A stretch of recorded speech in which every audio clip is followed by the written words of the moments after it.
नमस्कार दोस्तों, एक बार फिर से स्वागत है आपका द कैरियर अकेडमी मुरैना में। आज आपके लिए अगला सेट लेकर आए हैं और इसमें हम डिस्कस करेंगे यानी कि जो फिजिक्स के बारे में हम डिस्कस करने वाले हैं। तो क्वेश्चन नंबर पहला है आपका, श्रव्य परिसर की सबसे ऊपरी सीमा निम्न में से किसके पास है। तो श्रव्य परिसर की सबसे ऊपरी सीमा निम्न में से किसके पास है। ऑप्शन है आपके व्हेल, कुत्ते, चमगादड़ या मानव। यानी कि तो श्रव्य परिसर की जो सबसे उच्च सीमा ये किसके पास स्थित है। तो इसका राइट आंसर क्या है आपको, तो फटाफट से आप कमेंट करें इसका राइट आंसर क्या है। देखते हैं इस क्वेश्चन नंबर 1 का आपका राइट आंसर क्या है। तो ये चमगादड़ों की यानी कि जो श्रव्य परिसर की जो सबसे उच्च सीमा है ये आपकी चमगादड़ों में स्थित है। आपको साथ ही साथ आपको सभी क्वेश्चन के आपको सारे के सभी के आंसर्स आपको कमेंट बॉक्स में लिखने और साथ में ही लास्ट में आपको अपना स्कोर, आपका जो भी स्कोर रहा है आपको अपना स्कोर भी साथ में ही बताना है। अगला क्वेश्चन देखते हैं। अगला क्वेश्चन है, स्वच्छ रातें बादल छाई रातों की तुलना में किस कारण, यानी कि जो स्वच्छ रातें होती हैं ये बादल छाई जो रात होती हैं इसकी तुलना में किस कारण ज्यादा ठंडी रहती है। तो स्वच्छ रातें क्यों ठंडी रहती है। ऑप्शन है आपका वियोजन, विकिरण, अवक्षेपण या संघनन। तो स्वच्छ रातें जो है जो बादल वाली रातों की अपेक्षा थोड़ी ठंडी रहती हैं। इसका रहने का रीजन क्या है। तो इसका राइट आंसर क्या है, फटाफट से कमेंट करें। देखते हैं क्वेश्चन नंबर 2 का आपका राइट आंसर क्या है। तो क्वेश्चन नंबर 2 का आपका राइट आंसर ये है विकिरण, यानी कि विकिरण के कारण जो है ये रातें जो ज्यादा ठंडी रहती हैं। नेक्स्ट क्वेश्चन देखते हैं। क्वेश्चन नंबर 3 है आपका, निम्न में से कौन सा माध्यम के घनत्व में किसी ध्वनि तरंग के एक संपूर्ण दोलन में लगने वाला समय है। तो संपूर्ण दोलन में लगने वाला समय कौन है। ऑप्शन है आपके आवर्तकाल, आवृत्ति, तरंगदैर्ध्य या आयाम। तो क्वेश्चन नंबर 3 का राइट आंसर क्या है, फटाफट से कमेंट करें। देखते हैं क्वेश्चन नंबर 3 का आपका राइट आंसर क्या है। तो क्वेश्चन नंबर 3 का आपका राइट आंसर है, यह है आपका राइट आंसर आवर्तकाल। तो इसका राइट आंसर क्या है, आवर्तकाल है। अगला क्वेश्चन देखते हैं। क्वेश्चन नंबर 4 है आपका, सर्दी में कपड़े हमें गर्म रखते हैं क्योंकि वे, ऑप्शन है आपके हवा को शरीर के संपर्क में नहीं आने देते, शरीर से ताप को निकलने से रोकते हैं, ताप देते हैं या ताप विकिरण नहीं देते हैं। तो इस क्वेश्चन का आपका राइट आंसर क्या है। क्वेश्चन नंबर 4 का राइट आंसर फटाफट से कमेंट करें। देखते हैं क्वेश्चन नंबर 4 का आपका राइट आंसर क्या है।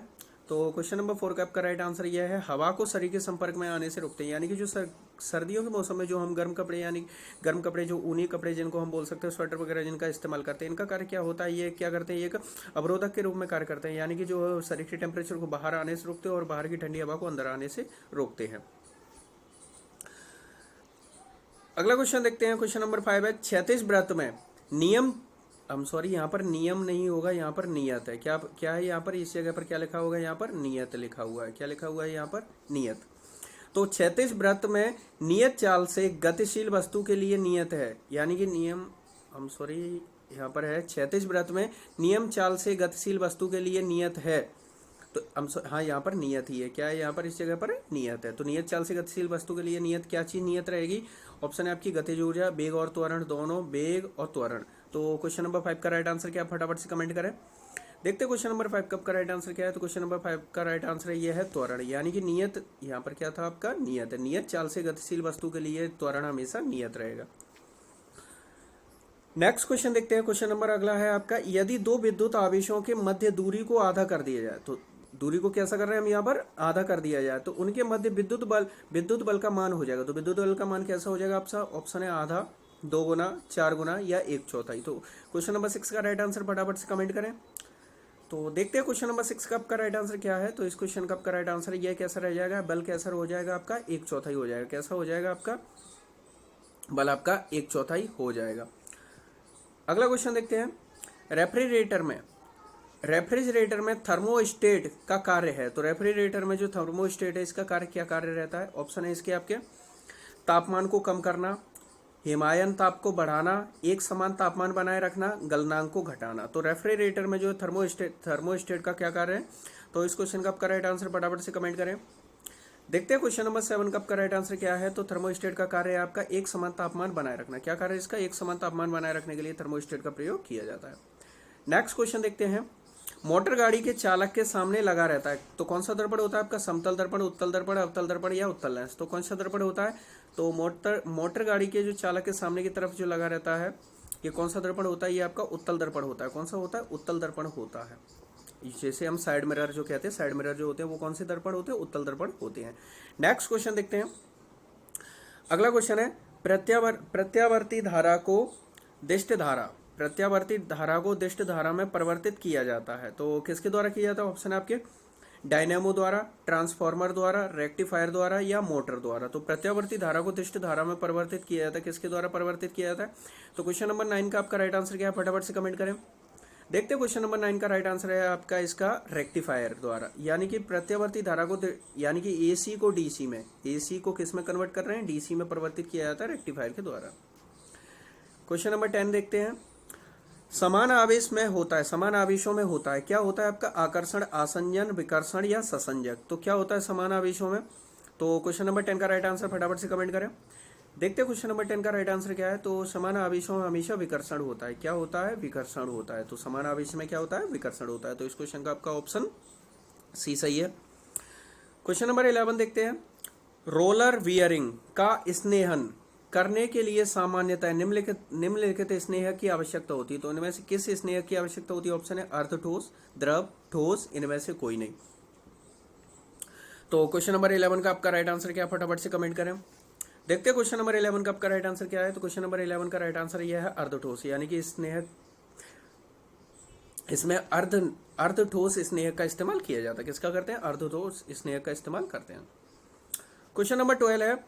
इनमें से किस उपकरण से विद्युत धारा मापा जाता है? तो किस उपकरण के द्वारा विद्युत धारा को मापा जाता है? ऑप्शन है वोल्ट मीटर, एमीटर, ओम मीटर या वेव मीटर। तो क्वेश्चन नंबर 12 का आपका राइट आंसर क्या है।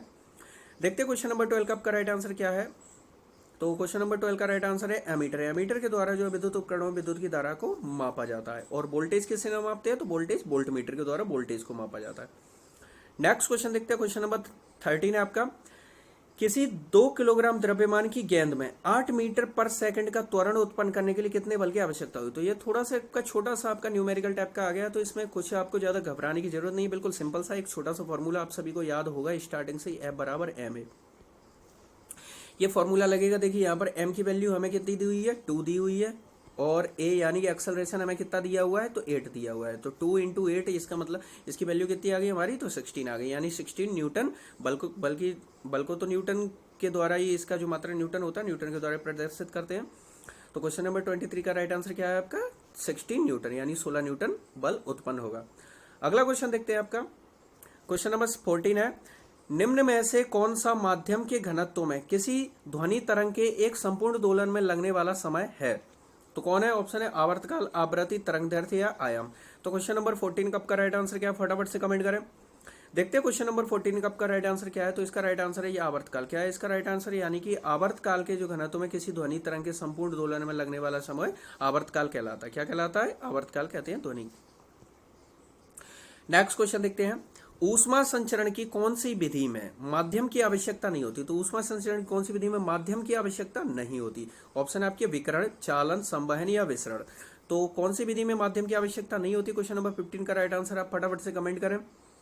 देखते हैं क्वेश्चन नंबर 15 का आपका राइट आंसर क्या है। तो इसका राइट आंसर है आपका संवहन। संवहन जो होता है इसमें क्या होती है, माध्यम की आवश्यकता नहीं होती। विकिरण में माध्यम चाहिए होता है, चालन में माध्यम चाहिए होता है, और विसरण में भी माध्यम चाहिए होता है। संवहन में क्या नहीं होता है, संवहनी धाराओं जो संवहन होता है इसमें क्या होता है, संवहन जो विधि होती है इसमें किसकी माध्यम की आवश्यकता नहीं होती। जैसे कि आप सब जो घरों में जो रेफ्रिजरेटर होता है, रेफ्रिजरेटर में आपने देखा वो ऊपर की तरफ एक बर्फ की पेटिका, जैसे फ्रीजर होता है, बर्फ पेटिका जैसे आप लोग जानते हैं, उसको ऊपर की तरफ लगाया जाता है। उसके बावजूद ही जो आपका फ्रिज हो आपका पूरा ठंडा रहता है। तो जैसे कि ये बर्फ की पेटिका लगी हुई हो, तो यहाँ से क्या होता है, इस तरह से जो हवाएं ठंडी होकर के नीचे आती हैं, यहाँ से वापस से ऊपर की तरफ जाती हैं। ये भी कौन सी धाराएं होती हैं? तो फ्रिज को ठंडा रखने के लिए ये भी संवहनी धाराओं का ही वहां पर इस्तेमाल किया जाता है। नेक्स्ट क्वेश्चन देखते हैं। निम्नलिखित में से किस स्रोत से सबसे शुद्ध पानी प्राप्त किया जा सकता है? तो सबसे शुद्ध पानी किस में प्राप्त होता है? ऑप्शन है खनिज पानी, नदी का पानी, कुएं का पानी या बरसाती पानी। तो क्वेश्चन नंबर 16 का आपका राइट आंसर क्या है? आप सभी को इसका राइट आंसर पता हुआ है तो फटाफट से कमेंट करें। देखते हैं क्वेश्चन नंबर 16 का राइट आंसर क्या है। तो जो बरसाती पानी होता है ये सबसे ज्यादा प्योर होता है। कैसा होता है? प्योर होता है। और आपको यहाँ पर एक क्वेश्चन और बनता है हमारा, जो शुद्ध पानी होता है, शुद्ध जल जो होता है, शुद्ध जल विद्युत का कुछ अलग होता है, यानी बेड कंडक्टर होता है। यानी कि जो प्योर वाटर यानी कि जो शुद्ध पानी होता है इसमें करंट नहीं आता है। लेकिन आप सभी को ऐसा कोई भी आपको टेस्ट नहीं करना है, क्योंकि जो शुद्ध पानी जो सिर्फ वर्षा का पानी होता है, कौन सा होता है, बारिश का पानी शुद्ध पानी होता है, लेकिन वो सिर्फ शुद्ध तभी तक रहता है जब तक कि वो किसी को टच ना करे। अगर वो किसी चीज़ से, जैसे बारिश होती हुई और मतलब जैसे मान लीजिए आप रास्ते में जैसे बारिश की जो बूंदें ऊपर से नीचे की ओर आ रही है, मान लीजिए रास्ते में वो किसी भी चीज़ से टच होती है, जैसे पेड़ वगैरह मकान किसी चीज़ से टच होकर नीचे आती है, जैसे ही वो किसी से टच होगी वो विशुद्ध हो जाए, यानी कैसा हो जाए, अशुद्ध पानी हो जाएगा, और वो उसमें फिर क्या है, करंट आने लगेगा। तो आपको ऐसा कोई भी टेस्ट नहीं करना है। बारिश के पानी में क्या होता है, करंट नहीं आता है। ये आपको सिर्फ क्वेश्चन के लिए याद रखना है। अगला क्वेश्चन देखते हैं आप। क्वेश्चन नंबर 17 है आपका, उत्तल दर्पण से प्रतिबिंब सदैव बनता है। तो उत्तल दर्पण जो होता है, उत्तल दर्पण से प्रतिबिंब सदैव कैसा बनता है, तो इससे प्रतिबिंब कैसा बनेगा, ऑप्शन है वक्रता केंद्र तथा अनंत के बीच में, वक्रता केंद्र तथा फोकस के बीच में, ध्रुव तथा फोकस के बीच में, या कहीं भी बन सकता है। तो क्वेश्चन नंबर 17 का आपका राइट आंसर क्या है, फटाफट से आप कमेंट करें। देखते हैं क्वेश्चन नंबर 17 का आपका राइट आंसर क्या है। तो क्वेश्चन नंबर 17 का आपका राइट आंसर है ध्रुव एवं फोकस के बीच में बनता है। कहां पर बनता है, ध्रुव एवं फोकस के बीच में बनता है। नेक्स्ट क्वेश्चन देखते हैं, आवृत्ति तथा आवर्तकाल का गुणनफल हमेशा होता है। तो आवृत्ति और आवर्तकाल का गुणनफल कितना होता है, ऑप्शन है 1, 4, 2 या 8। तो क्वेश्चन नंबर 18 का आपका राइट आंसर क्या है, तो फटाफट से कमेंट करें। देखते हैं क्वेश्चन नंबर 18 का आपका राइट आंसर क्या है। तो क्वेश्चन नंबर 18 का राइट आंसर है, यानी आवृत्ति और आवर्तकाल इन दोनों का जो गुणनफल है सदैव 1 होता है। कितना होता है, सदैव 1 होता है। नेक्स्ट क्वेश्चन देखते हैं, क्वेश्चन नंबर 19 है आपका, किसी पिंड का संवेग 50 किलोग्राम और वेग 50 मीटर पर सेकंड इनवर्स है, यानी कि मीटर पर सेकंड है, तो उस पिंड का द्रव्यमान कितना होगा। तो क्वेश्चन नंबर 19 थोड़ा सा आपका छोटा सा कैलकुलेटेड सवाल हो गया, यानी कि बिल्कुल सिंपल सा सवाल है। आपको कुछ भी इसमें देखिए ऐसे छोटे छोटे वैल्यूज आजकल जो डेरिवेशन है यानी न्यूमेरिकल वाले सवाल आने लगे हैं, इनके लिए आपको छोटे छोटे फॉर्मूले याद होने चाहिए, बस होता कुछ भी नहीं इनमें, बिल्कुल सिंपल सा सवाल होता है। देखिए आपके सामने अभी इसको जस्ट सॉल्व करते हैं। यानी यहाँ पर क्या पूछा गया है, द्रव्यमान, यानी कि m की वैल्यू हमसे पूछी गई है, द्रव्यमान यानी कि मास पूछा गया है, और यहाँ पर हमें क्या दिया गया है, संवेग दिया गया है। तो यानी द्रव्यमान, यानी इसका फॉर्मूला हमारा क्या फॉर्मूला क्या बन जाएगा, संवेग अपॉन वेग। तो इससे आप इसका सिर्फ जस्ट डिवाइड कीजिए, यानी कि इसकी कैलकुलेशन क्या बन जाएगी, 50/5, यानी 5 से 50 में डिवाइड करते हैं तो इसका राइट आंसर आपका आ जाएगा 10। हम 10 आ जाएगा, लेकिन यहाँ पर 10 अब हमको 2 दिए हुए, हमको निकालना क्या है, यहाँ पर द्रव्यमान पूछा गया, तो द्रव्यमान की यूनिट तो किलोग्राम होती है, तो इसका मतलब इसका ऑप्शन डी सही हो गया। देखिए यहाँ पर न्यूटन लिखा हुआ है, यानी कि ये सिर्फ बल के लिए उपयोग होगा। तो कुछ अब देखिए सवाल सॉल्व करने के बाद, डेरिवेशन सॉल्व करने के बाद भी आपको क्या है, केयरफुली आपको ऑप्शन टिक करने होते हैं। देखिए आपके यहाँ पे दोनों ही 10 दिए हुए हैं, बस यूनिट का डिफरेंस, आपको यूनिट ही अगर याद नहीं रहेगी तो आप इसको राइट आंसर आप इसका लगा ही नहीं पाओगे। अगला क्वेश्चन देखते हैं, क्वेश्चन नंबर 20 है आपका, वैद्युत अपघटन की क्रिया में कैथोड पर होता है। तो वैद्युत अपघटन की क्रिया में कैथोड पर क्या होता है, ऑक्सीकरण, अवकरण, विघटन या जल अपघटन। तो क्या होता है क्वेश्चन नंबर 20 का आपका राइट आंसर, फटाफट से कमेंट करें।